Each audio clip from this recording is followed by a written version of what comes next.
welcome to today's roundtable. We're going to do things a little bit differently today. It's going to be like it's going to be a hybrid of a roundtable and a workshop. Today we're talking about music therapy, and we have two music therapists here today who are going to give us a brief intro into what music therapy is and what they do, and then we're going to go ahead and have a kind of roundtable experience. Just with everything that's been going on, we thought that it'd be good to just have some time to take care of ourselves, and so that's what we're going to do. So I just wanted to introduce our two music therapists. The first one is Mai. She has her own practice. It's called Ribato Music Therapy, and she's currently based out of San Francisco. Um, and then the other one is Xingyu, and she is based out of Boston, and she is I think she also does drama therapy. Am I remembering that correctly? Yes. Yeah. So she does drama therapy, and she also is a composer. So the arts are kind of interwoven into her therapeutic approach. And yeah, so I'm going to go ahead and hand the time over to them, and they're going to tell us about music therapy.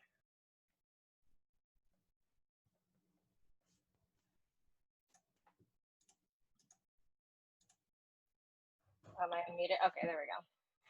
Hey guys. Well, first, thanks so much for popping in and hanging out with us today. That's pretty awesome that you guys are interested and want to learn more about music therapy. So thanks so much for being here. Jed did a pretty good job of introducing me. So I am the owner and founder of Ribato Music Therapy. I've been board certified for about almost 2 years now.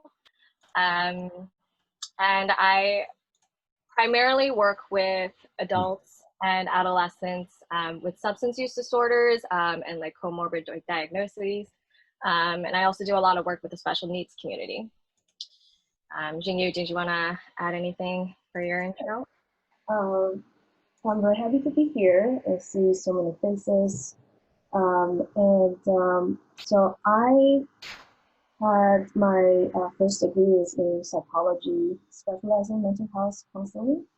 I was back in Shanghai. That's where I grew up, and I feel I was very lucky when I was doing my mental health counseling training. I also had the opportunity to participate in psychodrama, expressive art therapy, as well as family therapy. And so after I finished my psychology training, I came to Berkeley College of Music in 2014 to basically I want to be a well-rounded musician that I can write and improvise whatever I feel, whatever I think freely, and also become a board certified music therapist. And I feel very happy now, like I achieved these goals, and now I'm basically integrating all of my training together to help people to achieve their goals. I've worked with a lot of different population, from newborn baby in the hospital to people with mental health needs, and to people with complex medical condition, and also senior in the nursing home who's suffering from Alzheimer's disease.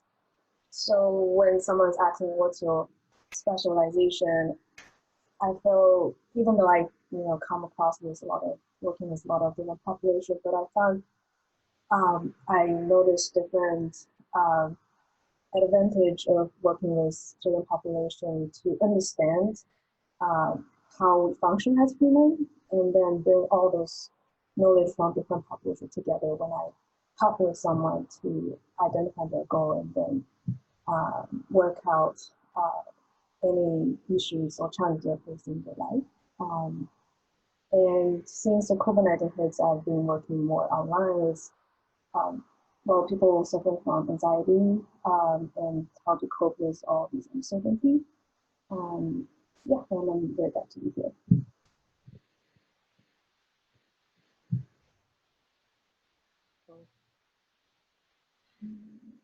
Yeah, so I'd like to start a little bit with like how we got into music therapy. I think that's a really good place to start. For me personally, music has been a really big part of my life since I was really, really little. I ended up going to college for classical music, and I was playing clarinet. I was like ready to, be a professional classical musician. And I got to school, and it just like wasn't what I thought it was going to be. And I stopped finding a lot of joy in performing that I used to have, and it was more something that I was dreading. And so that was when my mom kind of introduced music therapy to me because she knew that I was also getting a degree in psychology. So that's when I really started exploring what music therapy was and why I would be interested in it. And I think that for me, why I love music therapy so much right now is that it reminds me of why I fell in love with music in the first place, because music is fun and it's just a natural way of expressing yourself. And that's what I really try to encourage in my clients, is that this is something that we're all capable of doing in a way that just a natural way for us to come together. Thank you for reminding me, Kayla. Can you hear me better now? Yeah. Okay, sounds good. So for me, when I talk about how I get to music therapy, I feel it's kind of a lifelong journey. I feel I was kind of born into this field in some way because at the beginning of my life in music, psychology, education, it just in my life because of my parents. When I was in my mom's womb, my dad, he worked as a professional musician, a Chinese pop singer, and he was always singing. Rehearse. Sometimes we had a corner in our home. He's always practicing, playing, and I as a there's a recent research about that a fetus, a 3-month-old fetus can already hear the sound in their environment through the womb, and because of that, started to grow a music preference from all this exposure they had, and so I feel like grow up being that music environment just made me really connect with different genres of music. And the psychology side kind of come from my mom because she's a big fan of philosophy, psychology, education, and world music. So growing up, she had this huge collection of books and records, when they were still records. And she always picked different music. So one very important, interesting thing, like she intentionally picked different music to accompany there were like playing time, there were breakfast time, there were nap time, and before the bedtime music. And it was kind of unconscious for me because I grew up with it. But then but I feel that was kind of a seed that's planted that led me to music therapy later.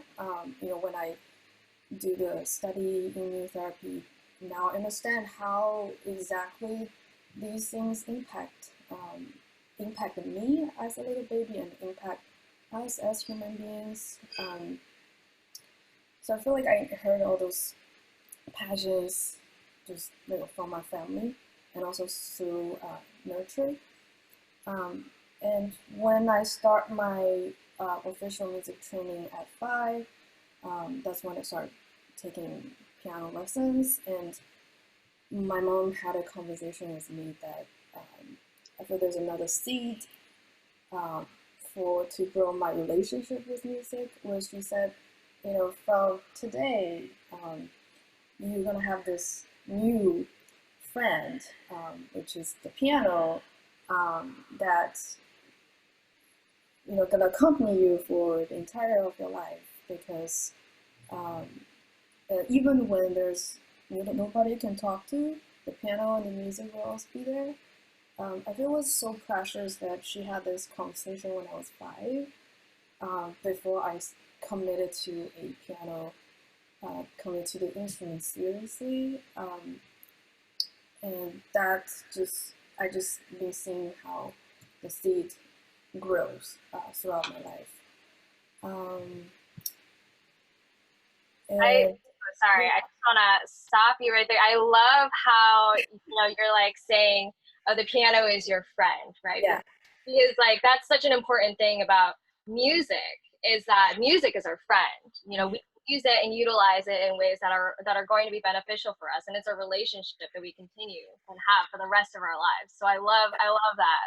Yeah, that's awesome. thank you. I think that's very important. Like when you know, sometimes I just hear so many stories like growing up also, because sometimes the very disciplined or even like can say like restrict classical music training can burn people out and to lost that I know connection. about that Yeah, one. I feel so sad when I witness that, and I definitely experienced that like because there were a couple of years they were just that's just how people still teach classical music, and I felt I was lucky to still contain because the conversation, like my family, the root in my family, I was like, yeah, that's the street training, but that's not the entire picture of music. Then Right, I, that's not the whole thing. That's not the whole. yes, then I, and then there's another part of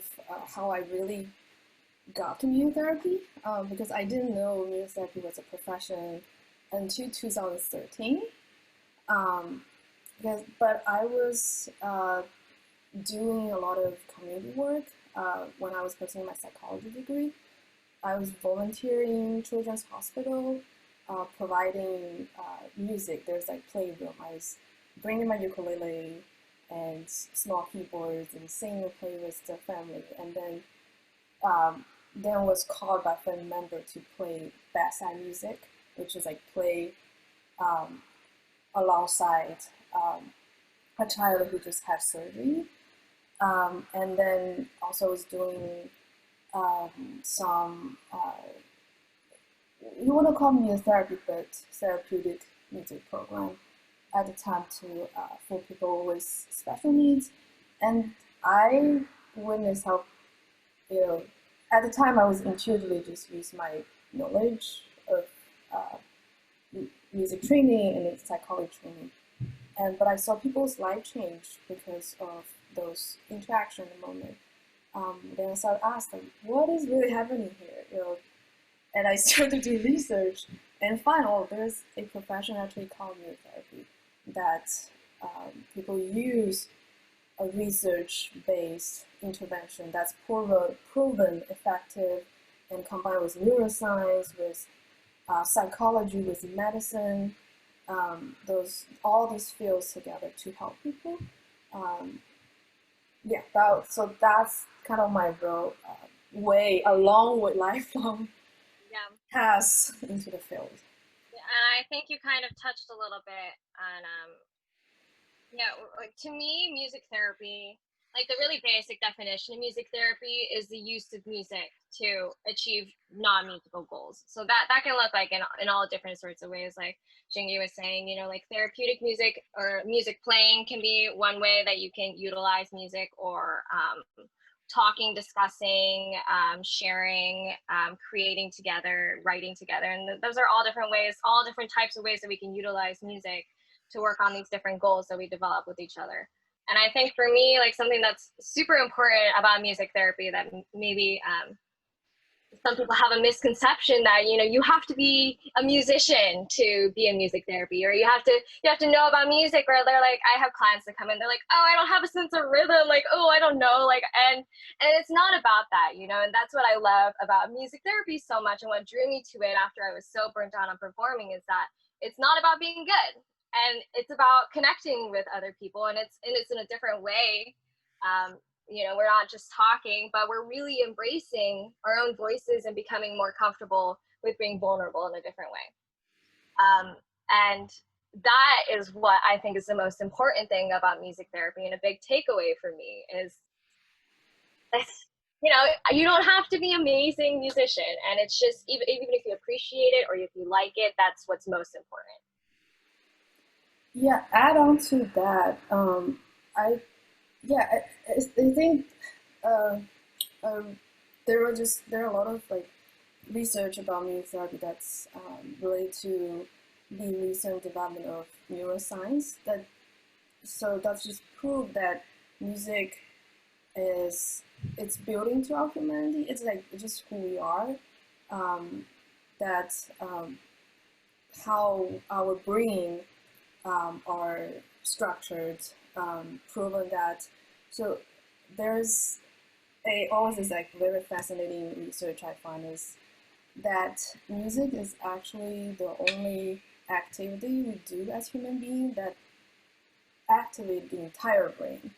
So every region of your brain are happy, or like they're like, there's a video which I can share later with a resource, an amazing video, animated video that shows how listening to music, how playing music active different parts of the brain, and literally just like a party inside your brain. And everybody's inherit that, like as a human being. If you're a human being, you have that inside you. It's not like whether you have a training or not. But like I said earlier, right, as a baby, like everybody, like when we are 3 months old in our mom's womb, we have the ability to perceive music and sound and build a connection with it already. Yeah, you know, going along with that, entrainment. Humans are the only species that are entrained to music. So when you entrain to music, that means that you can synchronize up to the beat of music.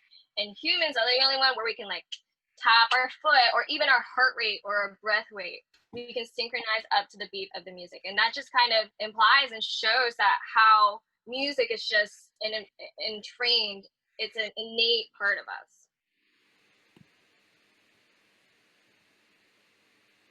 Neuroscience. I didn't even notice all these chats. But yeah, listening or there are a lot of. Yeah, totally. And it's just listening and playing. Like all of that has an effect on our brains, which is really interesting. But that kind of leads into like music for self-care. Like how can we utilize our own music for self-care? And I think this is really important. Music therapy to me is really, really important. But there are times where you can't always have access to a music therapist that can really help you process everything, right? But we always have music. So I think it's important to know and be mindful of how music affects us, because we can always utilize that for ourselves. For me personally, a way that I like to use music for self-care is singing. And I've always been really, really into singing, and I've always loved it. Singing is just such a physical thing, and it increases your oxytocin levels, it reduces stress and anxiety, and even just doing it badly, just releasing, you know, just like even just releasing all that air and that sound is really cathartic. So for me, especially like when I'm feeling really stressed out, I'll just go on a drive, I'll put a little corny musical theater in there, and I'll just be, you know, like scream singing, but it's just so cathartic. Screeching. Yeah. No, and it's okay if you're bad, right? Because again, it's not about being good or bad. It's more about connecting with your body, and that's what singing is you're creating that connection with you and your whole body. Yeah, singing, yeah, and instrumentalists too. Singing is super helpful when you're reading for rhythm and tones. Absolutely. What are some ways that you've utilized music for your own self-care, Xingyu? Yes. I'm thinking I will try to summarize it. I feel like I've been using a lot of different ways. One. One part, uh, like connect to story talk. It used to be my mother who created all those music lists as a baby to comfort me. Because, for example, there were times mom couldn't be right there, right? Mom had to do other things, but as a baby or like toddler, always need that relationship, that attachment with the mother to feel safe as a baby.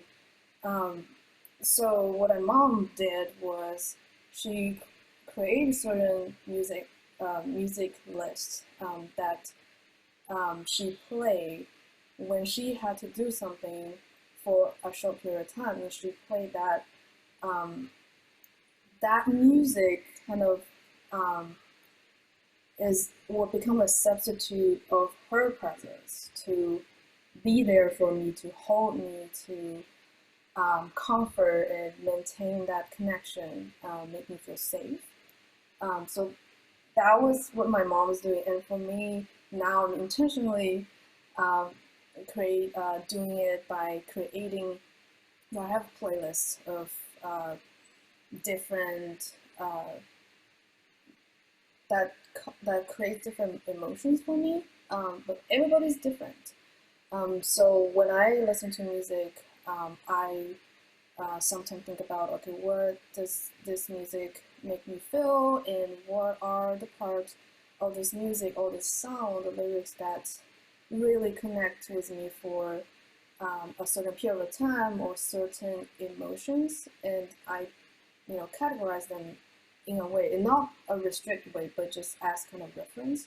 And then when, for example, during the COVID-19, I have more time because I need to upgrade. I need to keep upgrading my self-care strategy as the world is going more crazier. I have to set this grounding center more and more solid to function well and to interact with the world. So I select certain music for when I want, for example, when I want to create a sacred place where I just write my journal. I have a certain set of music that, okay, when I play it, instantly it brings me into that zone, into that state that I can focus and become introverted and reflecting, and have all those insights coming up. But it's an ongoing process, I think, because I also adding different, because as we grow, as we evolve, the feeling with certain music also change. So I update those music library as well. And the other thing I do, I think that's the advantage of musician. I would encourage anyone who, you can play any music, or even you played uh, when you were younger and you give up because the restrict training. But I encourage you to pick it up. Just didn't think about, oh, like how good, or don't you think about all those judgment that you had in those training, but just it's the play it. Compassion, I think. Yeah. You really have to be like, imposter syndrome, and like, what if you're bad or good? And like, I don't know about you, Xingyu, but I've certainly struggled with perfectionism, right? Especially like, I mean, I think this is also a part of like being Asian American too, is that we feel like we have we have to be perfect, and it has to be good, and this is also a part of being a part of the classical music field too. But it's being compassionate with yourself and learning to be compassionate and empathetic, not with just with other people, but with yourself. Like those thoughts that you're saying to yourself, like, and I struggle with this every day too. Like it's taken me until like even like now where I play music where I still like, oh, that sucks, like, oh, that's so bad, but like that's like a lesson in being compassionate with myself. Like I would never speak that way to one of my clients, and I really have to think about that when I play or try to play, and when I create, because it's to be compassionate and empathetic with yourself. Yeah, I feel the last couple years, so connected that one reason I want to come to Berkeley is because Berkeley is a contemporary music institution where there are jazz, improvisation, all kinds of music genre, and we had like peers coming from over 110 different countries and culture, which is amazing. So the experience in the last couple of years, so I focus on studying jazz because in jazz there's a whole different mentality than classical music where like there's so a round note, quote unquote, a round note is a gateway to new creativity, to new path. So that, like embodying that mentality, has been amazing for my own music creation and also how I work with my clients, including sometimes some musicians had classical training. That kind of all those judgment, like this is right, this is wrong, kind of like so. I said kind of myself also. It was a process for me to deconstruct these, and then now I'm able to help other people to deconstruct those judgments and thoughts. Yeah. And it's so hard, especially like this is like your whole life, you know. It's something that's been a part of your life for so long. Is this self-talk and this negative self-talk. So to deconstruct that whole thing and to break it down and to just like be okay with it is a huge thing to ask. But the more that you practice it and the more that you allow yourself to be imperfect and to not maybe be right or sound good, then the better that you can be and compassionate with yourself and being compassionate with yourself and in playing music too. I like how I like how Vivian is talking about listening to heartbreak songs just to get in touch with your feelings, because that's like such a huge part of music therapy, right? Like it's like even when you're not heartbroken, it's just like that feeling that you get, and it's cathartic. I know that sometimes people listen to really sad music when they're feeling sad, and then people are like, oh, doesn't that like make you feel worse? And sometimes for some people it does, and for some people it really just like is a release. Where some people just need to listen to more happier, upbeat music, and that's really depends on the person, and you know that for yourself best more than we do, and that's what's really cool about it. Is that at least I like to give my clients a choice in how they utilize their music because they know best. Yeah, that's so amazing. Like, oh, I see people connect with guitar teacher, connect with piano teacher during the COVID-19. Yeah, that's awesome. Feel that song. I like it. Hey, I'm trying to think of what else we want to cover. I want to share a specific thing, just my personal journey, so maybe will be helpful for you. Is like one thing I would say like in February, March, for me is because the COVID-19 started in December back in China, so I've already been like looking at all those news and worry about my friends and family back home for a couple months when the COVID-19 hit in the United States. So for me, it's already a long time of stress, but then now it's even more because I was looking from afar and now it's right here. So I noticed I really had to find, so I already had like self-care strategy where I improvise music and I played it and sent to my teacher and we had conversation about it. And I write journal. That's what I already doing before the COVID-19. But then I realized I need to upgrade it because otherwise it was not enough anymore. So one thing I started doing is I think in March, the middle of the March, that's when Massachusetts got the lockdown. I started to play music journal. I call it a sound log, right? Because a lot of people now talk about video log. Like, I just want to do a sound log of how I feel every day as COVID-19 outbreak progress as things shift so rapidly to offer the compassion for myself. When I play it, I'm just allowing myself to. I'm not thinking about what technique, what genre, what kind of music style, what like I'm not thinking about any of the harmony I'm using. I'm just in touch with my feeling, what I feel, what do I feel good, which key or which sound makes me feel good right now, or what sound that connects with how I feel. Like whether it can be anxiety, it can be disappointment, it can be anger. Like there's no good or bad emotion. I just like let the music speak for me. And I started doing that every day for like 21 days and posting on the YouTube. And after 21 days, I felt like, wow, I feel like I don't want to stop it anymore. I feel there's a momentum. And also this, when I look back, I found this become the new center this of within all the chaos. And I feel the relationship I have with music even deepened as I do the practice. If you feel inspired, I would invite you to do that and see how it feels. I would love to hear what the 21-day music journal would do for you. Yeah, so that's. I like that.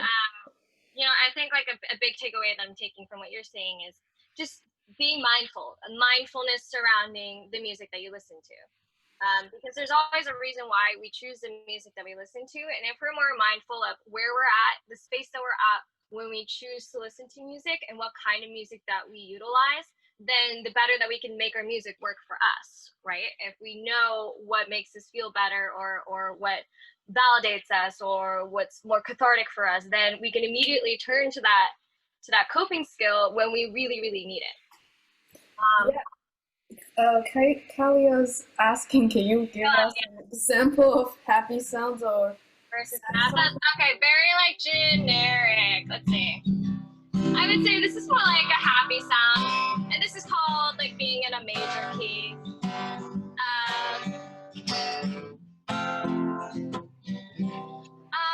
Major key versus minor key. So very generally speaking, this is more like a sad sound.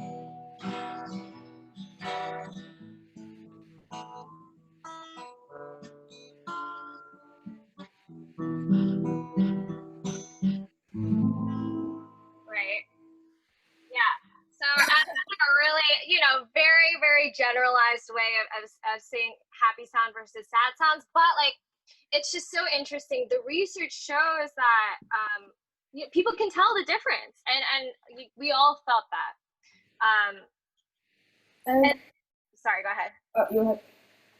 I do want to add to that, though it's kind of it's like in general. I feel that's also connect with like my kind of living in Shanghai, China, and come here, and then also meeting people from around, meeting musicians from like around the world.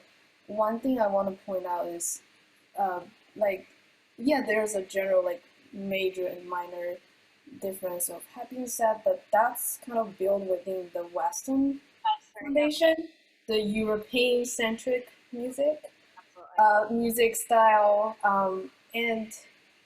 but it doesn't necessarily. So one thing is across culture, the minor sounds in Chinese music, it may not associate with sadness, and so there's cultural differences, and there's also another individual differences, because sometimes one song that can bring extreme joy for experience emotion for somebody, while bringing like sad tragic moments for the other person, because we have these association with the music we hear. We we have a really strong emotional memory attached to music. Like the majority of songs, at least like I think I read the study, at least 30% of songs that were introduced to a certain population that like induced a really strong response. So that I think is what's most important about music is that it's really, really individual. And these general things like generally work within like a Western society, but you know, we obviously like different cultures have different tonalities and different scales, which kind of throw that whole like major minor thing out the window, which is very interesting. And what does it mean if, as a musician, that the music feels hollow? Me, As a musician. when the music feels hollow, it's really hard to articulate. So this is like what's tricky about music. It's like there's not like something that I can necessarily put into words. Maybe when it feels hollow, I would say that there's maybe a lack of feeling behind it, so to speak. I don't know. What are your thoughts on that, Xingyu? I'm trying to think. The music, what does it mean for as a musician that the music feels hollow? It's interesting that you bring like as a musician. Are you asking to us as a musician? What does it mean like when we feel music? A music that's hollow? If it just there's a lot of different interpretation of this. This question, so I'm like, oh, weird. Yeah, all right. I mean, my interpretation is that when it feels hollow, it's that there's a lack of feeling behind it. So maybe there's a lack of connection with the music that you're playing. My initial thoughts when it comes around is, I usually have sort of sound. I just when you talk about hollow, I just sort of have those sounds in my mind that that a lot of it is kind of some of it. If you think about sort of like make me think of certain film music when they were trying to describe a space of kind of there's a mysterious, there's a some kind of loneliness that mixed together with electronic music sound. So that's like my initial thought when it's like, oh, that's the sound I'm here. Like if I have I can do it like through the Zoom, but if I have the software, you know, if I open up the software in the computer, I can make that sound for you. With that electronic music sound that's in my mind now. Like Jojo Mortar. What's his name? That first started using the synthesizer. Like, and then I thought the synthesizer. Maybe the only one.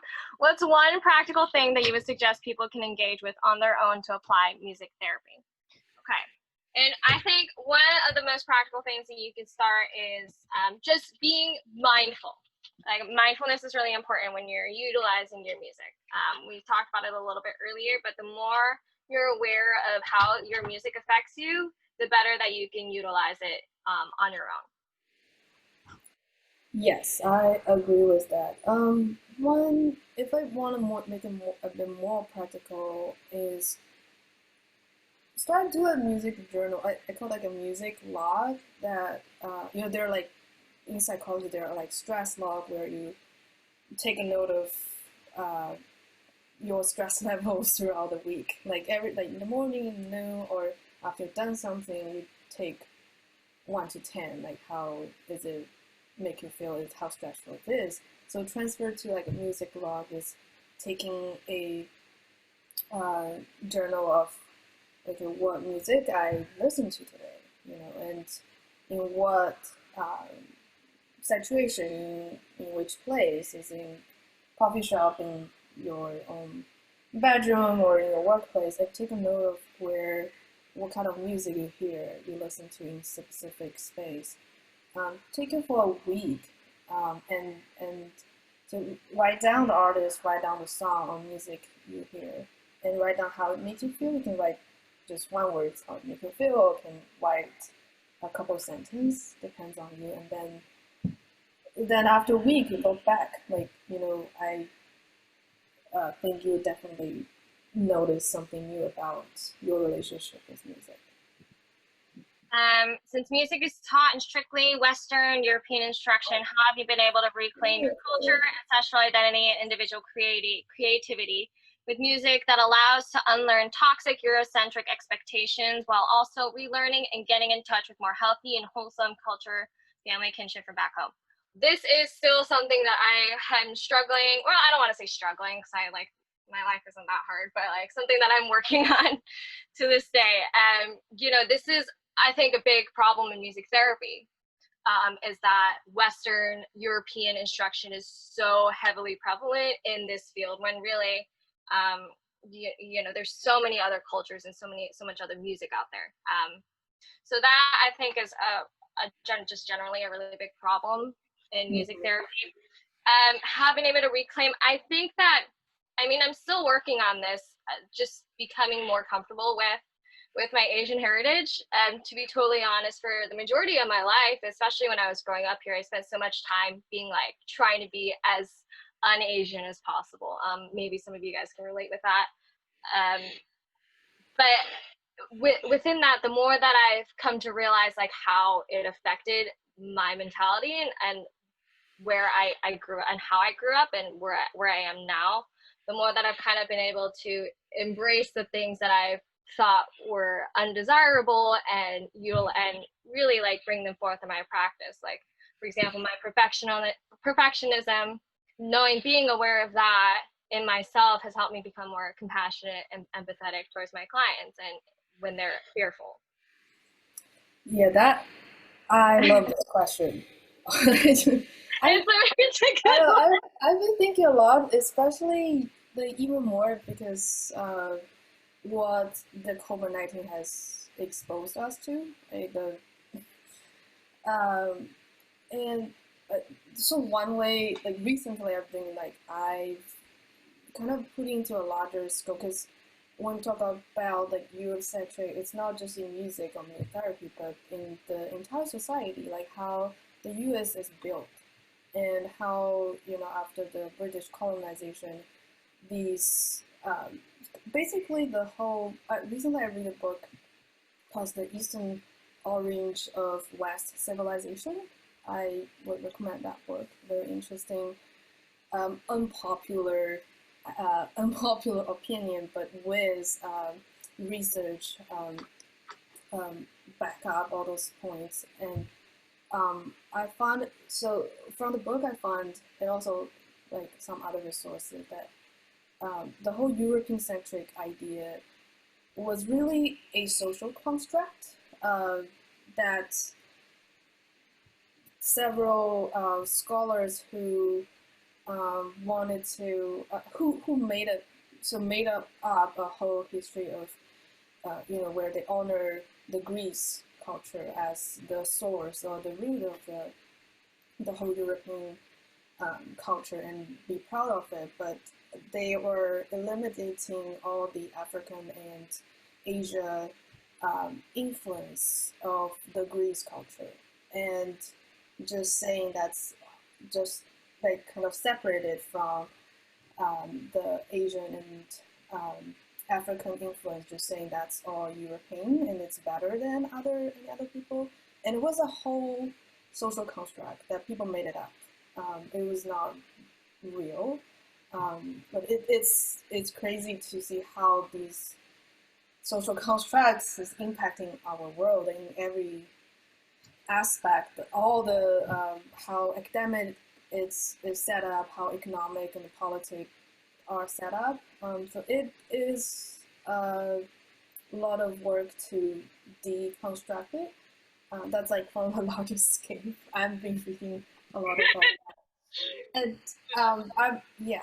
And I want to talk about like the personal part of how to connect with musically. So one thing I know before I came to Berkeley to study music therapy was, I know music therapy is, although it's a profession that, as a profession, it's established after World War II in the United States. But if you look at Chinese traditional medicine, there are actual literacy written in Asian Chinese that documented how people use music as treatment, as medicine, thousands of years ago. So I was aware of that when I came to study music therapy at Berkeley.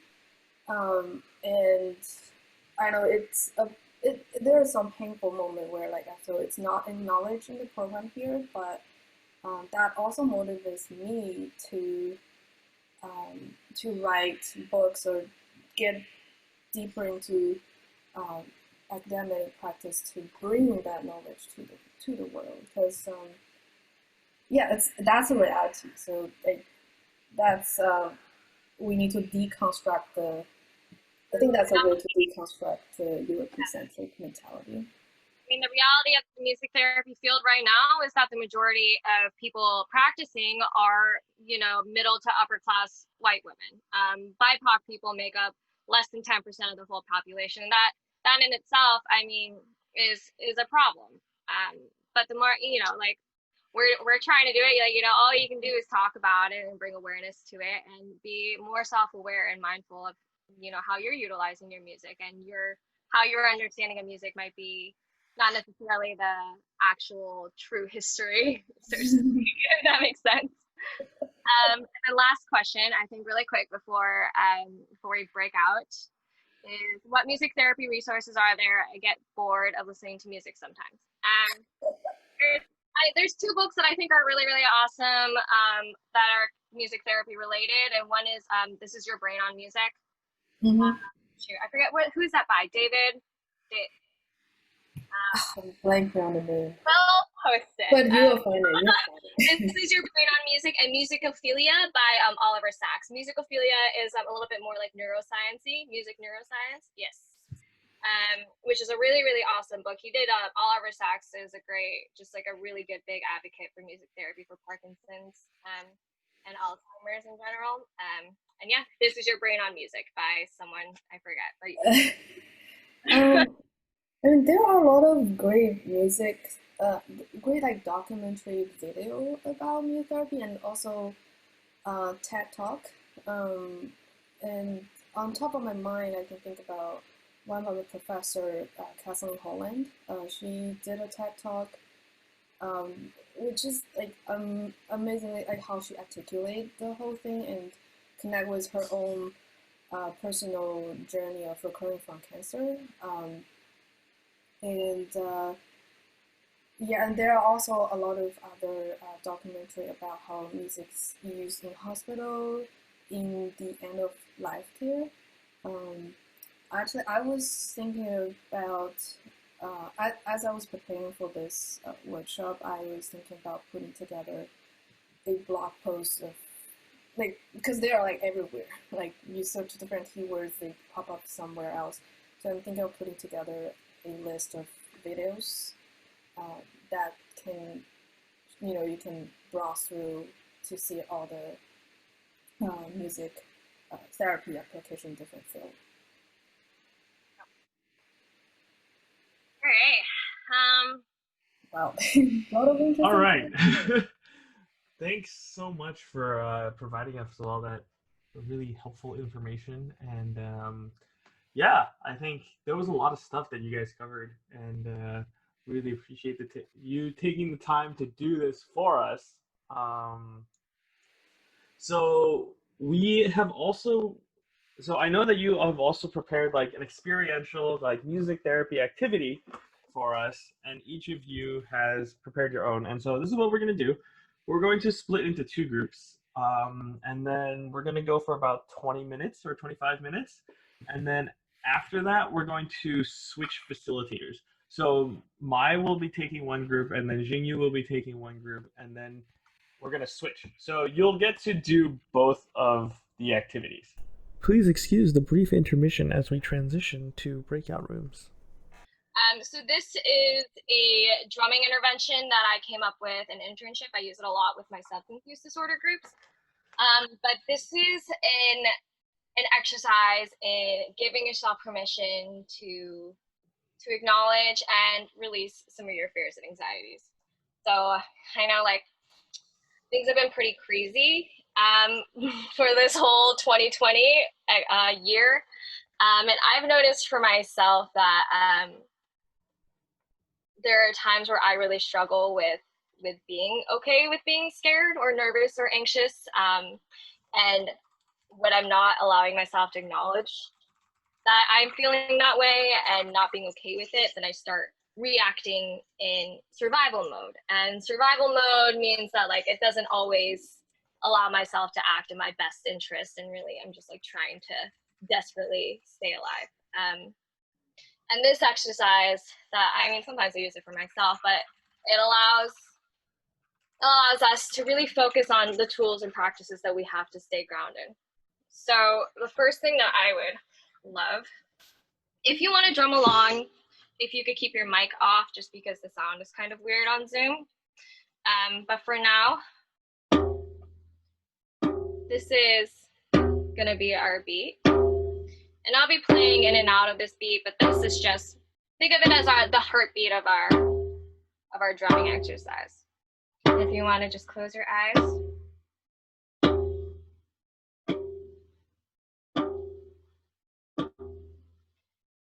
Okay. And now this is the time where we'll start focusing on our breathing. So we'll breathe in for 4, and then we'll breathe in through our nose for 4, and then we will breathe out through our mouth for 8 counts. Okay, so ready? Here we go. And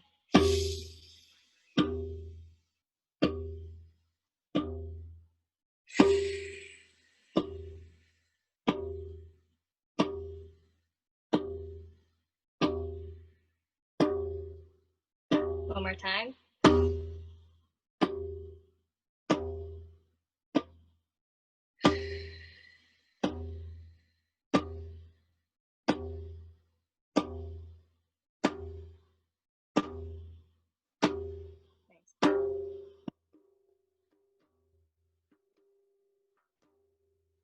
Just keep breathing. 1, 2,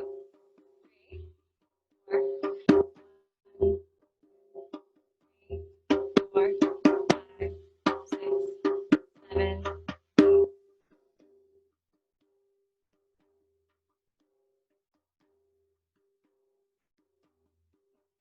While you're breathing, I'd like to invite all of you, just think of some of your fears or anxieties that you've been having recently. Just acknowledge them. You don't have to sit in them. Acknowledge they're there. I'll be singing a little mantra during this time. Feel free to sing along. It's pretty simple and easy. So during this time, if you feel that you want to just verbalize the anxiety or fear that you have, feel free. Turn your mic on or keep it off. And just keep breathing.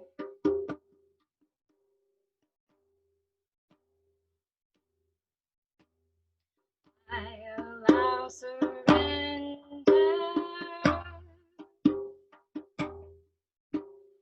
I allow release.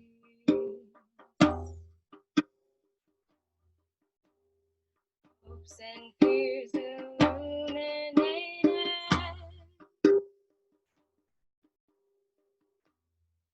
Just breathe.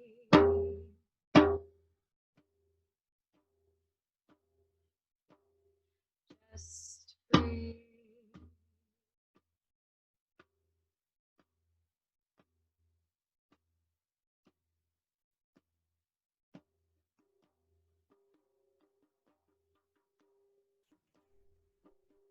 Hey, Mai.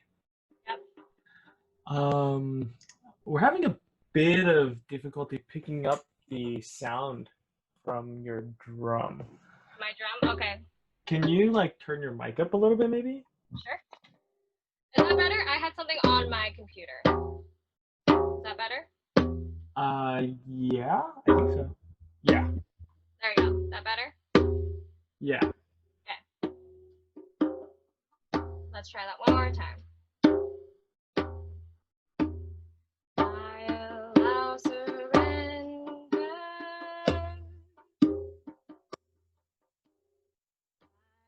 I allow release.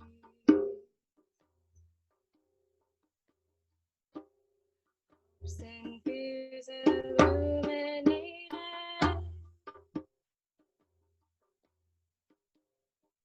Just breathe.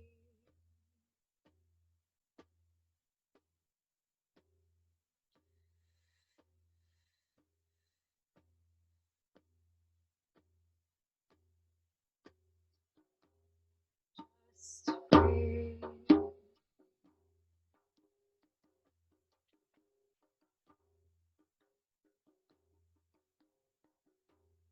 Just breathe.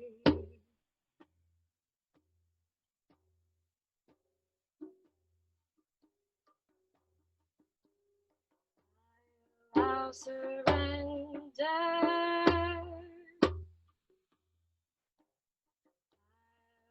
Release.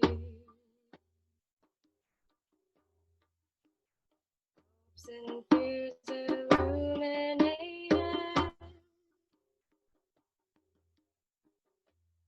Just breathe.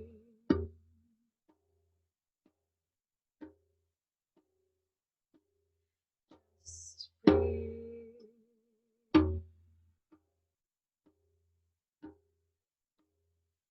Just breathe.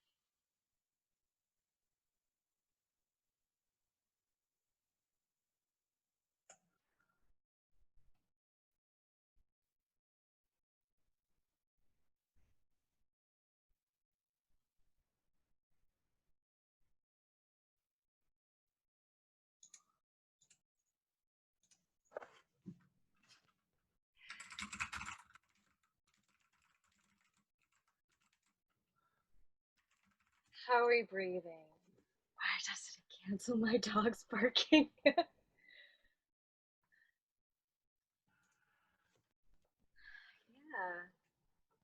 Does anybody feel comfortable sharing a fear or anxiety that they feel they were able to acknowledge today? Please, whoever would like to, if you want to turn on your mic. Hi. So for me, my name is Angelico. As a musician and a former performer, it's that my work will never be good enough. And that's something that's been accumulating for many years now. Regarding my YouTube career or just even musically, and I still really want to perform for people. That's one of my bigger dreams, and so it's scary. Like earlier when you mentioned the whole be compassionate to yourself part, but the whole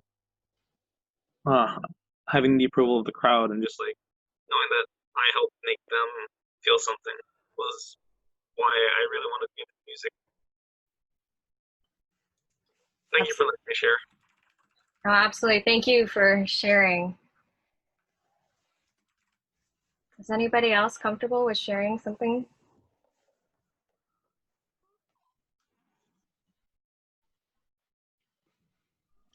I guess I can go. So I practice deep breathing several times a day, every day, because I am a therapist and I find it so necessary as a part of my own self-care when I'm holding space for other people and their issues or their traumas, etc.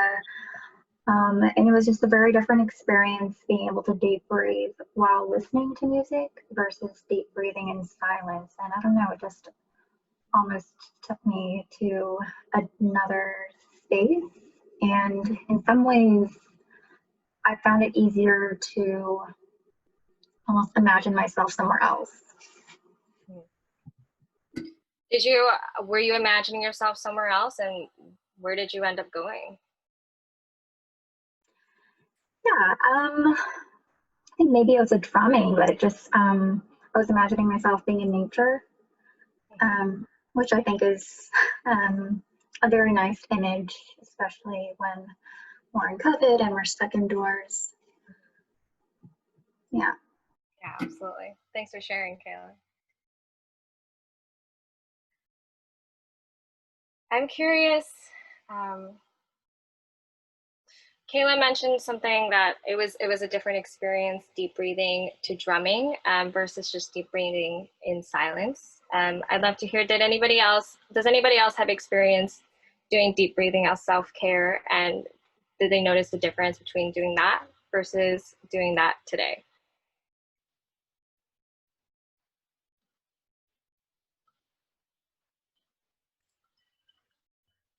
I think with the drum, it was much easier to stabilize the deep breathing, because sometimes when we do mindfulness meditation by ourselves or even in the company of others, your brain's making a lot of background noise that it's hard to center yourself. But the drum like centers you every second that your brain tries to wander off. So I think instruments definitely help. Yeah, absolutely. I think that that's something that's really amazing about drumming, is that it's so centering, and it gives your brain something that you can focus on. There's been quite a few studies about how music is so important for pain perception, for physical and emotional, because it's theorized that it provides this structure for us to release tension and allows us to help with our deep breathing. Because of drumming metronome. Does anybody have any questions or last minute thoughts about this experience? I guess I have a question about how this helps different populations dealing with specific mental conditions. Yeah, that's a great question. I've traditionally used this with people with substance use disorders. What I heard from a lot of my clients is that they struggle with allowing themselves to feel negative feelings. And this is something that I also definitely struggle with. Sometimes I feel like it's not okay to be anxious. It's not okay to be scared, and it's not okay. You have to, just like pretend like it's not there. And this gives you a space where all of that is okay. And for you to be like, hey, I see you. I see you, fear. I see you, anxiety. And it's okay that you're here. And it's okay that I'm feeling that. And I see you. And that's, I think, the biggest intention with this intervention.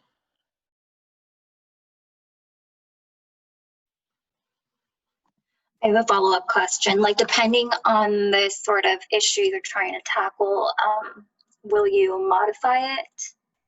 Oh, absolutely. I mean, this is like a very generalized thing that I typically use. But depending on the client, some clients, that's what is so wonderful about music therapy, is that there's so many options available for you, and ways to connect and reach people. Obviously, yes, handling when you're in PTSD, especially when you're working with people that have struggled with PTSD, you really need to be mindful of the sounds and the music that you use, because loud sounds like drumming can be really triggering for people. Absolutely. But that's just something that you're always continuing to learn. I remember one of my first experiences where I really understood that. I was working with 4 to 5 year olds in a summer camp. in New Orleans, and they were all from the lower Ninth Ward, which isn't like the best area to be in. And we were doing drumming, and they got really scared because they thought it was guns. So that was one of my first experiences where I realized you really, really have to be mindful of how music affects people. And that's part of being a music therapist too.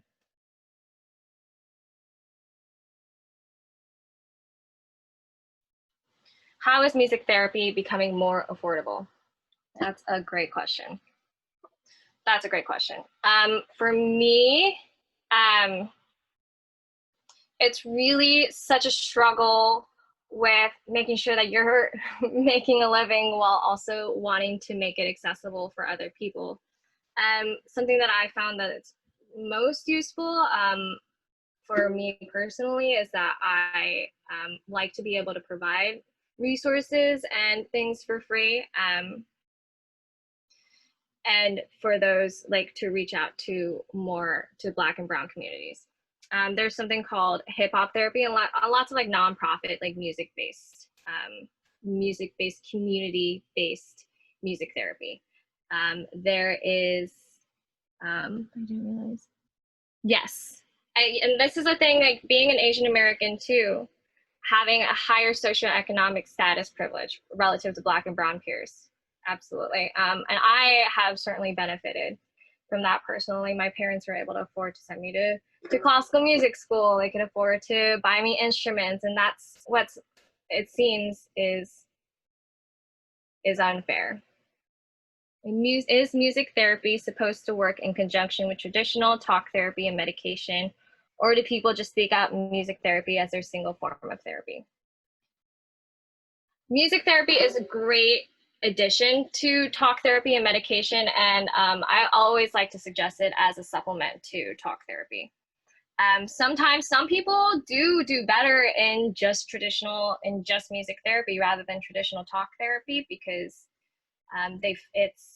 some people feel that it's a little bit easier to be vulnerable when you're discussing other people's music, rather than, I guess, feeling like you have to talk about your own vulnerabilities. But it really depends on the person, again.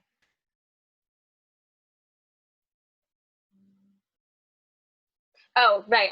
I forgot to mention, I was talking about how to reach out to Black and Brown communities. For me, I've always tried to collaborate with nonprofits or community-based therapy, such as if you've ever heard of Beats, Rhymes, and Life. That's a great nonprofit organization that really works on community-based music therapy, and utilizes music from their culture and helps them create and process through that music.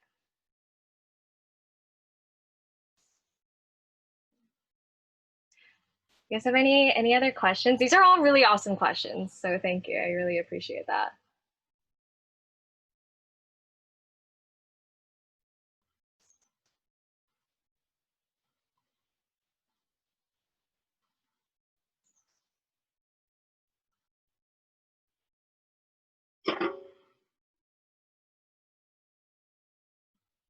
Okay.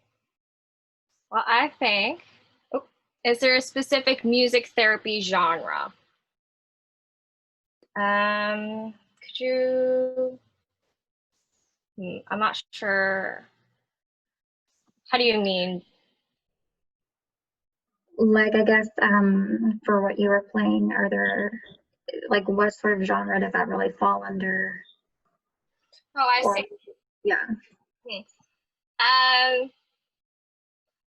I think that I would kind of stray away from classifying things in genres. I think this is more what I was just doing there is more of a meditative mantra, maybe more like an affirmation, than I would call it a certain genre of music. Genres are really difficult, just because everybody's musical journey is so different. So I try to stay away from I don't want to from boxing myself into using certain genres of music, especially because you have to be mindful of culture, and different tonalities that different cultures use. I do try to keep it, I think what's most important to me in the music is that the people feel that they're connecting with their music, and that could mean a lot of different things for different people.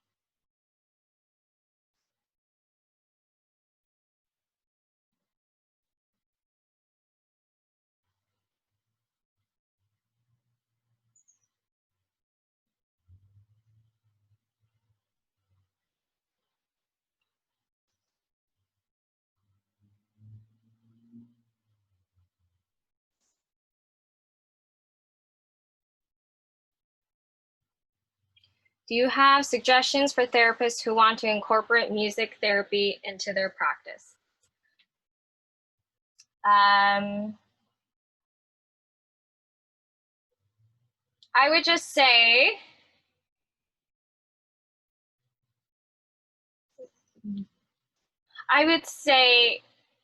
talk to your client. They're the biggest experts of their music.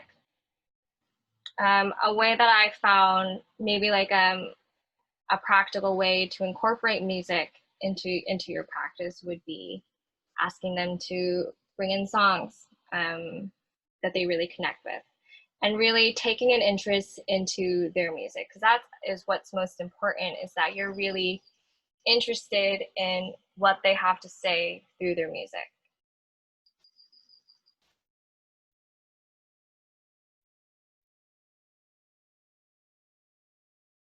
Three-minute warning. Anything else, guys?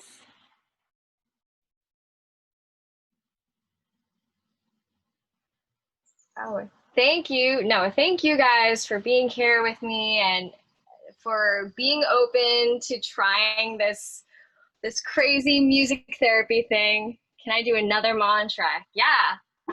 Shall we do something really quick? Your work barely gets attention and needs, oh, thank you. Let's do another super quick mantra. So let's see, we allow surrender and peace and breathing. Okay, hopefully my drumming doesn't get cut off.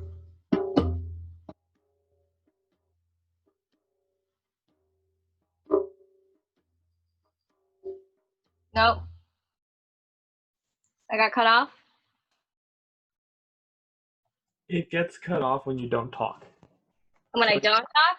Yeah. Okay. So it just picks it up as like, oh, that's background noise. And then, Okay, how about I just sing it then? sure. If you're open to doing that. Yeah, let me see. Let me come up with one. How about we can do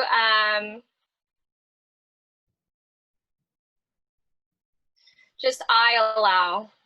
What can we allow right now? I allow ambition. Okay. Peace.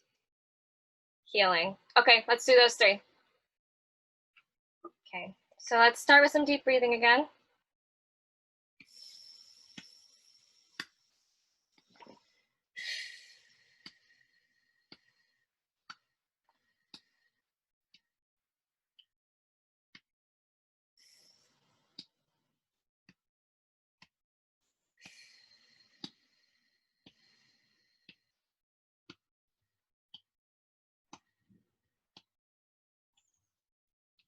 Keep breathing. I allow.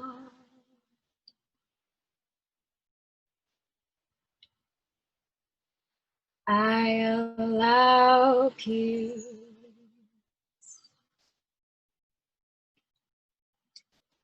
I allow.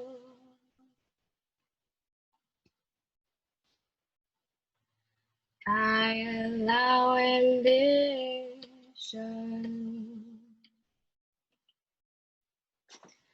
I allow.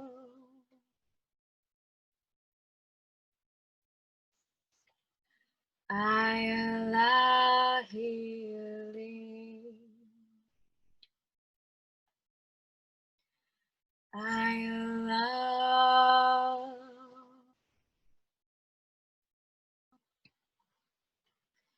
I allow.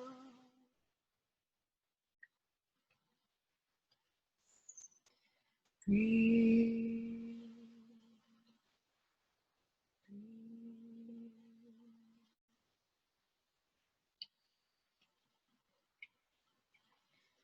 I allow peace.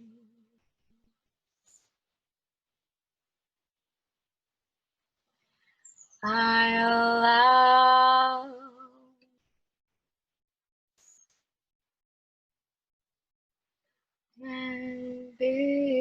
vision.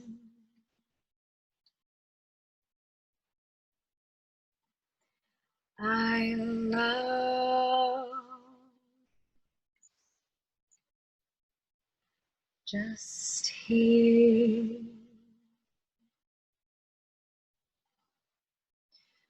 Peace.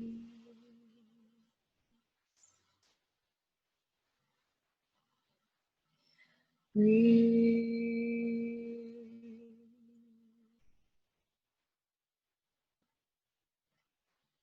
I allow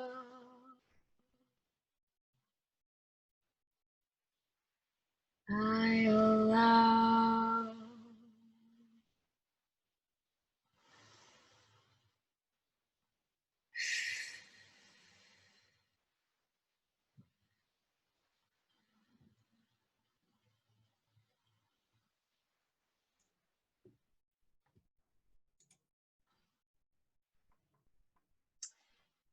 Do I do ASMR? I don't really know what that is. She does have a YouTube channel though. I do have a YouTube channel though. But what's ASMR? It's that tingly feeling that you get. It's where Uh-huh. like people like whisper into their mics and stuff, and then they just Oh, like make sounds. oh, maybe I'll start doing that. That sounds pretty fun. Oh, Definitely not the same thing as a mukbang. no, I don't know what a mukbang is either. Yes, I have a YouTube channel. If you guys want to follow me, you can follow me. There it is. All of my social media is Ribato MT. So you can find me on Instagram, Facebook, whatever. Just so you guys know, I am like going to be starting to do more music-based self-care groups. I'm trying to like start workshopping it, and I need a couple volunteers. If you guys are interested, please let me know. I just need like feedback in exchange for you guys hanging out with me. If you guys are interested, you can just hit me up on whatever social media you prefer. Okay, all right. Yeah. I'm going to go ahead and recreate the rooms. Okay.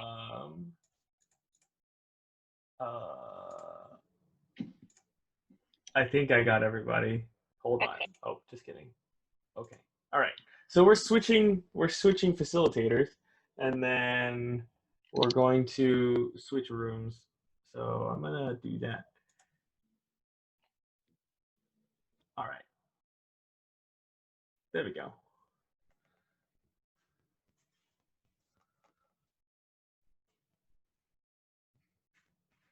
All right.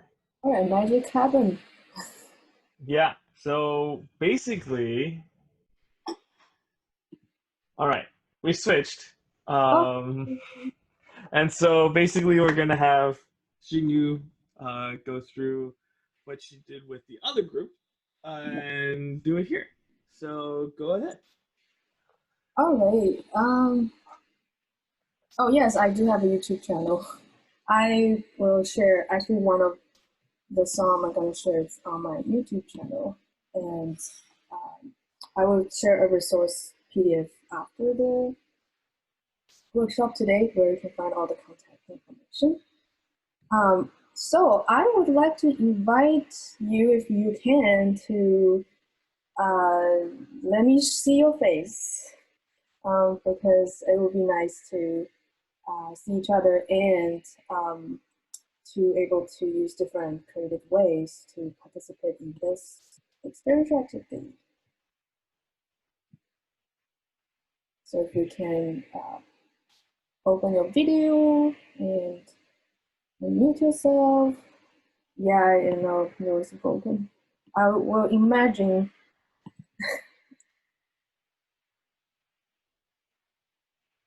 Awesome. So roll it. Grace, are you going to open the video? Awesome.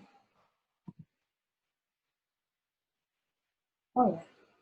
So we're gonna start. So what we're gonna do for this next 25 minutes, there's going to be a warm up, and the main part of this session will be focused on songwriting for self-care, where I'm going to share a song with you that I wrote.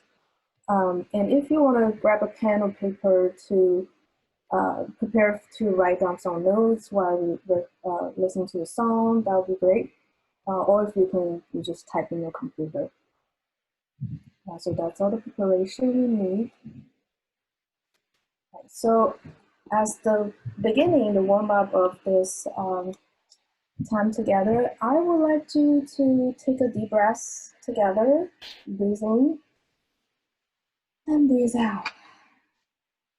If you want to close your eyes, feel free to do so, and just do a quick scan through of how's your week have been, how you've been doing in the past week, and anything that's happening, standing out, just feel it. And when you're ready, I want to invite you first introduce who you are, your name, and then make a sound to share with us how you have been in the past week. And I'm going to do the demonstration first. And for me, the past week have been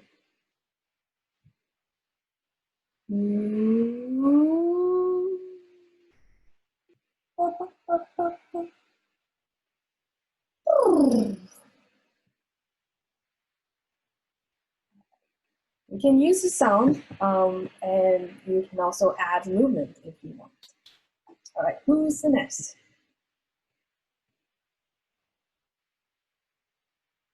Oh, to unmute yourself. Hi, my name is Angelico. Hi. I guess to make a sound of my week is going.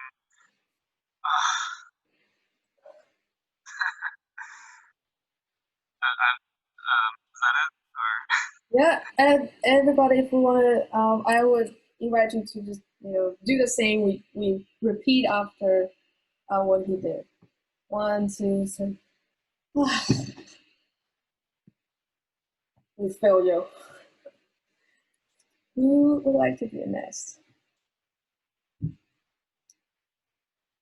I see Vivian smiling. Okay, sure. this is interesting. I'm just really this is interesting. Let me see. So how I've been feeling this week. Ooh. I'm trying not to think too hard about it, but Yeah, just let your. I believe the feeling of everything is it's inside you. You just need a way and allow it to come out. Okay, I will try. It's more of like Wow. That's how this week has been. That's like that's why I was just laughing, because it's like, oh. I just think it's a fun activity too, so yeah. Well, now everybody, let's follow Vivian.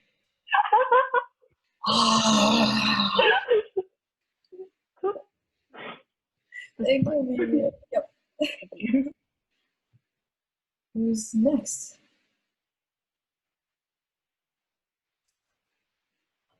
I can go, I guess. What's your name? How to pronounce your name?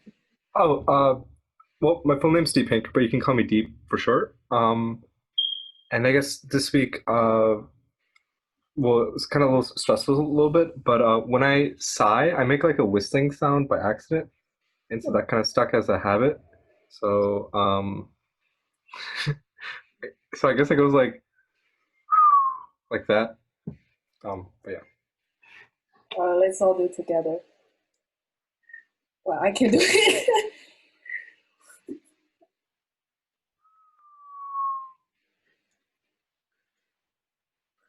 We do our best.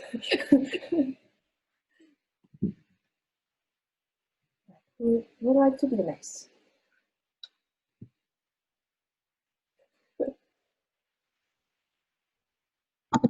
I guess I'll go. Let's see. I guess, I mean, it's aside from being stressful, I guess I feel like the days have just been dragging on a little bit. So I'll say dun dun dun. Oh, let's do it together. Dun dun dun. Thank you. Who's next? We have 2 people left.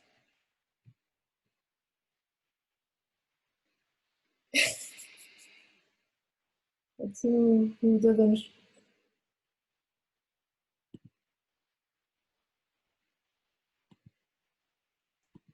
I'm here. I'm back.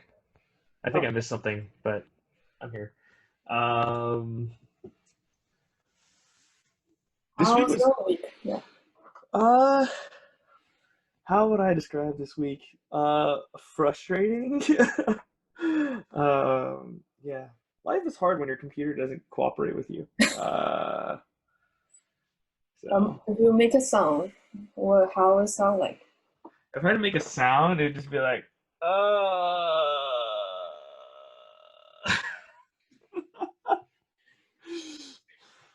Clear failure. Let's do it together.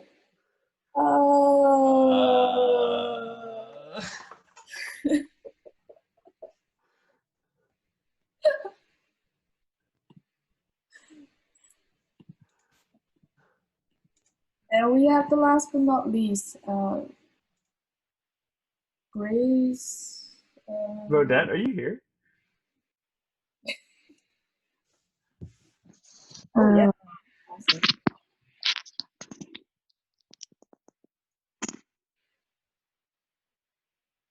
Rodette, how? Oh yay! Hello. Yes, we would We love can to hear see you. you. Yeah, Oh, please share with us how your week have been. With a sound or like any movement you want to add.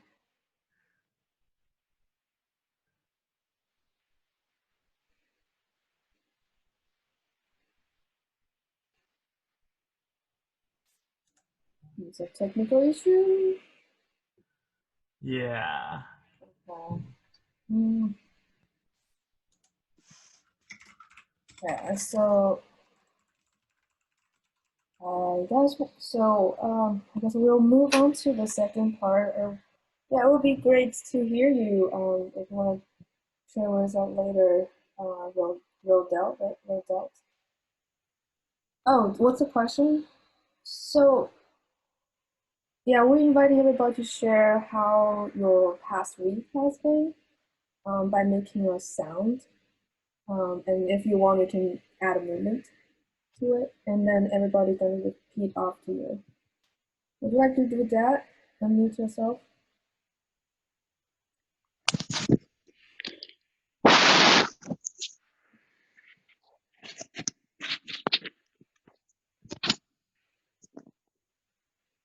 Don't know if you could hear that or Yeah, we can hear you. okay. Awesome. Just the sound, right? How your week's been? Okay. That's it. Oh, my. Oh, That's the let's mood. pull over.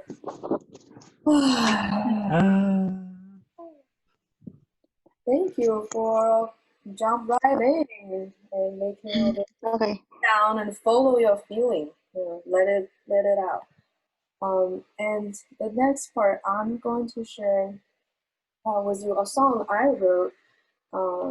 Because so for me, personally, to seeing the COVID-19 um, outbreak moving from far away back home in China, and then when it was starting getting under control, the outbreak started here, and then a lot of things started to change, and then there are a lot of what was hard for me personally was when the outbreak started here, instead of like unite together and fighting this disease together, there were a lot of conflicts, increased conflicts between different groups with different interests and views and opinion, and then there's the increased racism and hatred, and so it's a lot for me to process the whole situation, and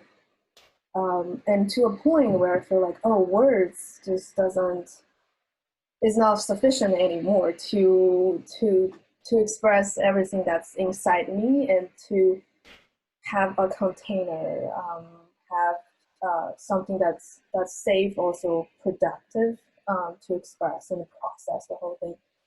So that's when I decided to turn to music, and I wrote this song. Actually was one of the night I was feeling, because all these things that's going on, I was feeling very anxious and angry with all these things happen, and confused, disappointed, all mix of these feelings. And like I couldn't go to sleep, I couldn't, and I also couldn't just oppress them. That that's just for short term, but for the long term, it's not good for our mental health. So I decided to write this song, and I'm going to share this song with you. And when you listen to it, I want to invite you to listen to the sound, the music, and to the lyrics, and write down what resonates with you, what's standing out for you, and then we're gonna share, and also any feeling that's evoked for you, that we're gonna have time to share after we listen to it together. All right, let's see, technology.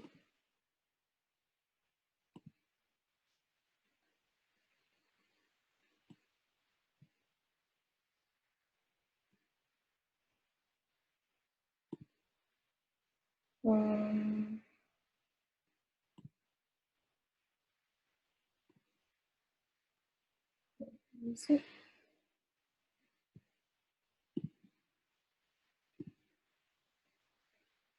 Are you able to see it, the YouTube?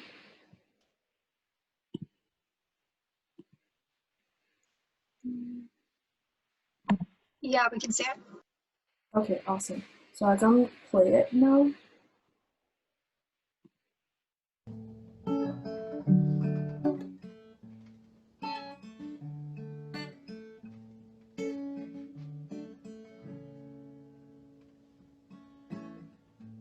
You might see things that make you surprised.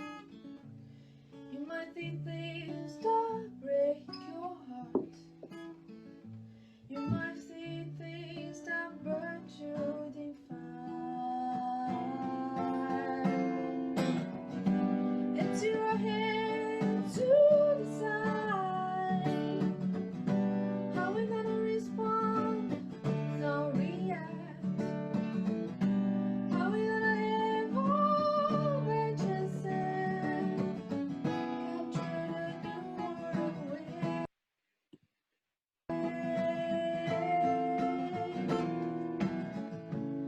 COVID-19 is a pH test of humanity. Test the virus in people's mind. Would you like it to show your love? Would you like it to show your ignorance? Would you like it to show your compassion? Would you like it to show your bias?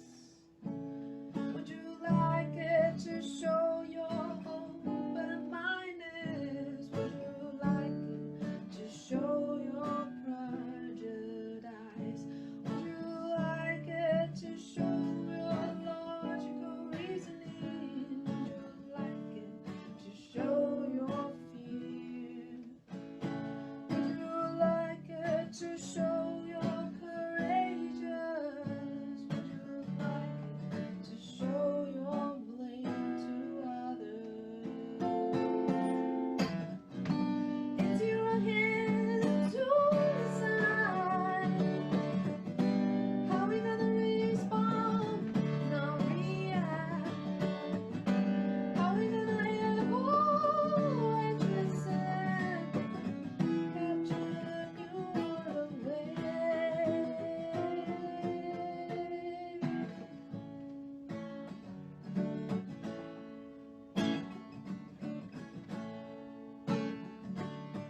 see things that make you surprised. You might see things that break your heart. You might see things that burn shooting fire. It's your hand to decide how we gonna respond, how react, how we gonna evolve and transcend, capture the new world away.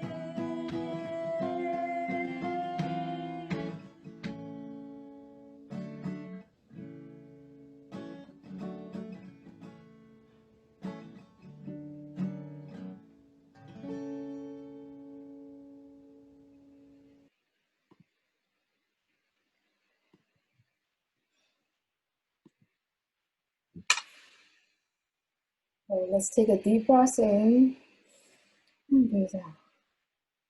Whew. And feel free to share with me. I would love to hear what resonates with you and what is standing out for you, or any significant emotion that's coming up for you.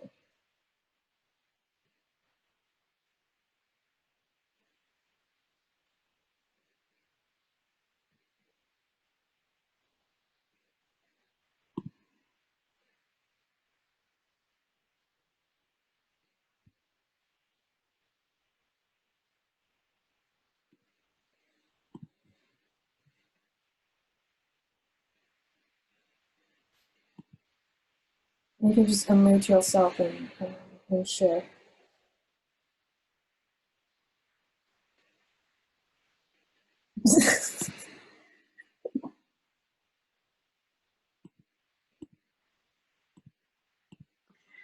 I guess I felt a little frustrated, especially when you're like strumming the chords all hardcore.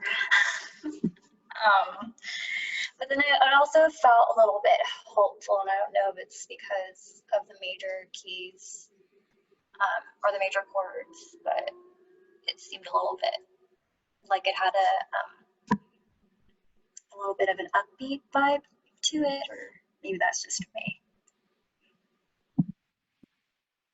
That's I'd what's like to add. Oh, sorry. go ahead. Oh yeah. I'd like to add what Kayla said. I was definitely thinking a lot about the hope aspect of it, especially like listening to the lyrics and just thinking about the framework of the choice of words you use, and then just thinking about like the melody that came with it. So I noticed that whenever you said like the new world awaits, like it's like ascends up, right? A new world, and I think that the pairing of that sound that ascends up gives that hopeful vibe. At the same time, the new world awaits, that specific lyric that you use, like it kind of also gives off the idea of hope, because the new world awaits, we're talking about moving forward into the future. We're talking about what can we do to move forward as, like, I guess, a community and whatnot. So it's like that, like, I can't sing, but like that, that ascending tone. But yeah, I noticed like the patterns that you use, and it's really interesting. Yeah. Thank you. To kind of bounce off of both of those, with the progression of it, I do like how it was a very upbeat sound, but still a heavier, deeper meaning behind it. That's something I really like about lyrics. Like, I never really associated like bright sounds to have such deeper meaning. As I always thought it was like happy go lucky.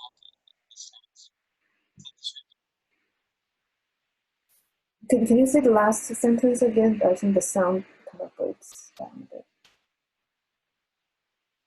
Sorry, I have my phone back.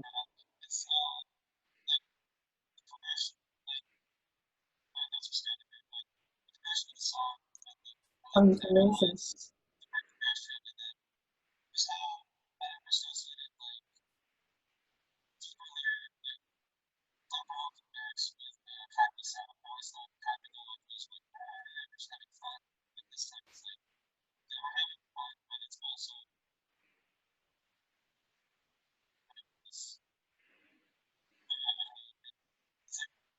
it's okay to like express his emotions, I guess you could say.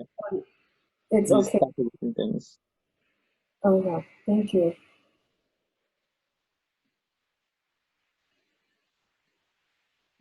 So anybody else, Jed or Deep or Robert?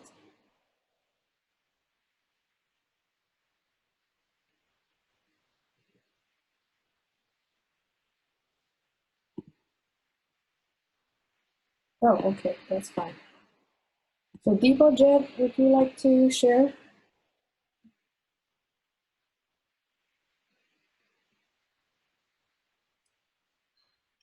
I don't know if it counts as an emotion, but some of your lyrics just got me thinking, and it kind of like felt, it's gonna be cheesy, if we're like the leaf, they were like the wind blowing us, and mostly because you're talking about a lot of stuff that's happening now with COVID and xenophobia and stuff like that.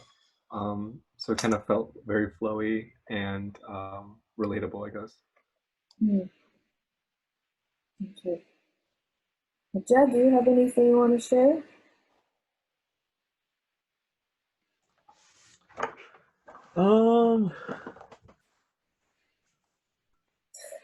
I guess relief. That's not really an emotion, but I do feel a little bit of that. It can be, yeah, it can be. Relief, yeah, relax, relief, release.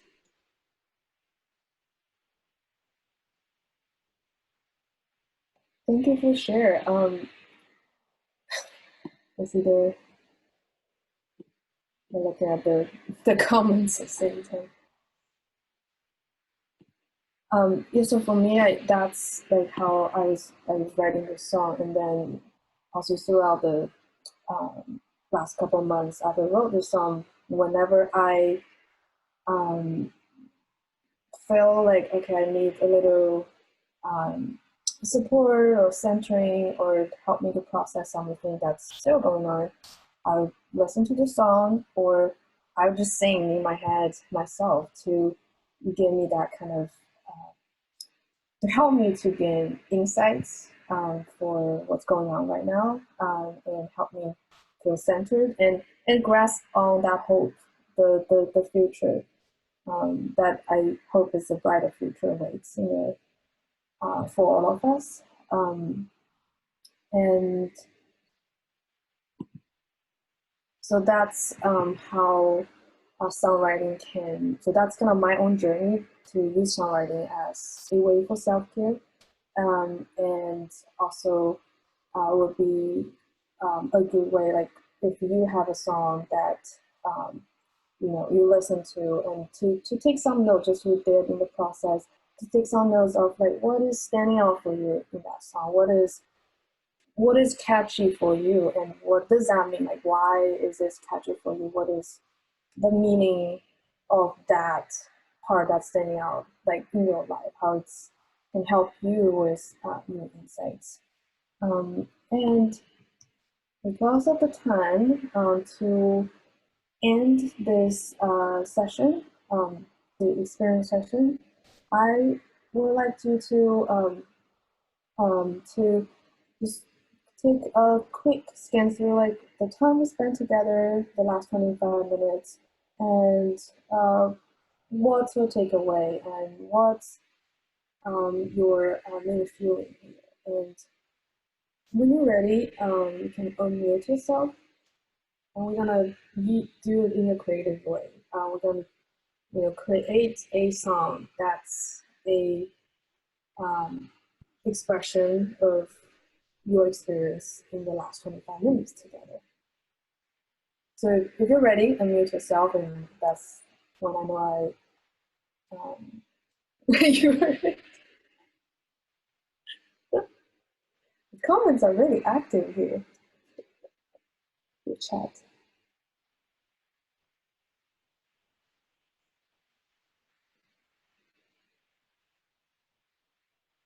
Oh wow. Were we doing the sounds? Yeah, we are. Okay, let's. Wait, are we doing that? Yeah, we are doing that.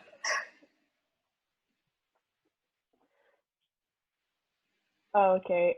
So Yeah, if you do I go introduce first? yourself so we can hear everyone.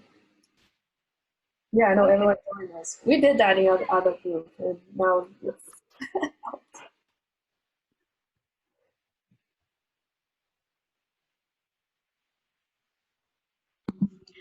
I guess I don't want to, I don't know about a sound, but I do want to share oh, sure. my That was thoughts.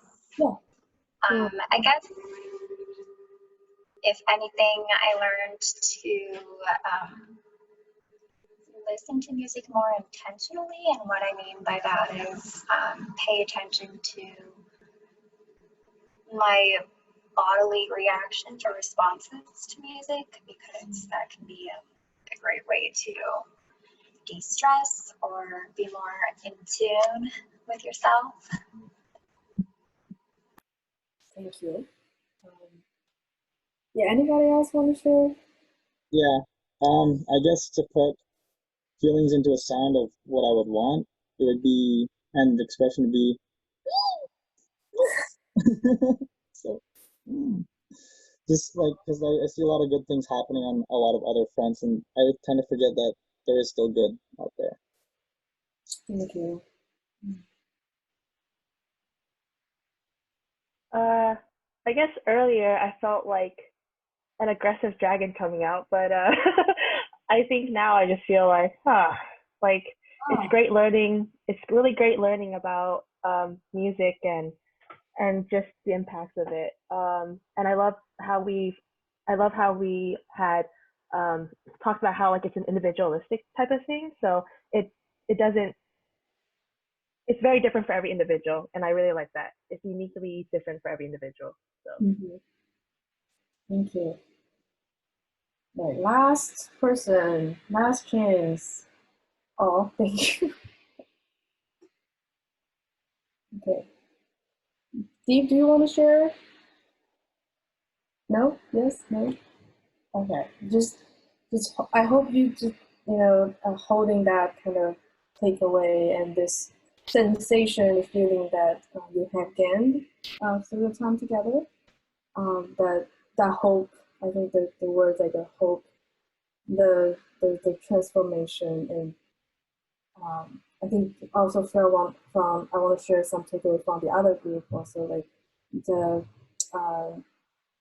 like it's up to us, like everybody, we can take responsibility and action that's very individual and based to move towards that new future.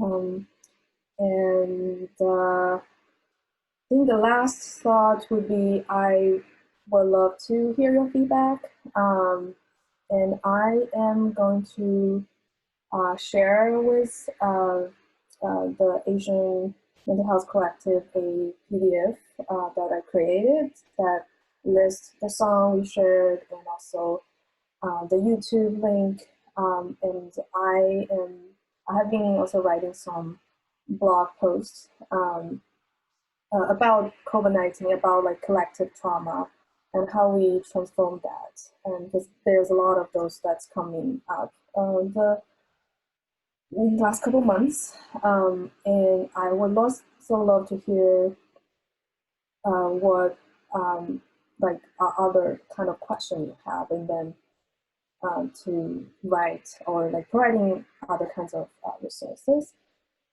And yes, I think that's it for the day. And thank you for joining. Thank you, Mai. Thank you, Xingyu. Oh, Chad, I don't know if you're here. Yes. Okay, thank you guys so much. I just really, well, thank you to Asian Mental Health Collective for like letting us do this workshop and hanging out with us today. And thank you all for being here. That's really awesome that you guys are interested, and thanks for listening to me rant on and play some music. I really appreciate it. No, we appreciated having both of you here, and we look forward to see what you guys will be doing in the future. And yeah, no, we appreciate time, and we appreciate your time and effort that you put into this, and yeah, we'll have. So if you could just fill out the form, then we can give you. Then we'll email you all of the. Yeah. All of the. I'll send you all like our social media, YouTube stuff, and then maybe you guys could like send along that and just like a sign up for the music for self-care workshops that I'm trying to workshop. If you guys are interested, again, please, just a little bit of your time would be awesome. It would be really helpful. Yeah. So, yep. I think that about wraps it up for today. Thanks everybody on Facebook for joining us as well. And yeah.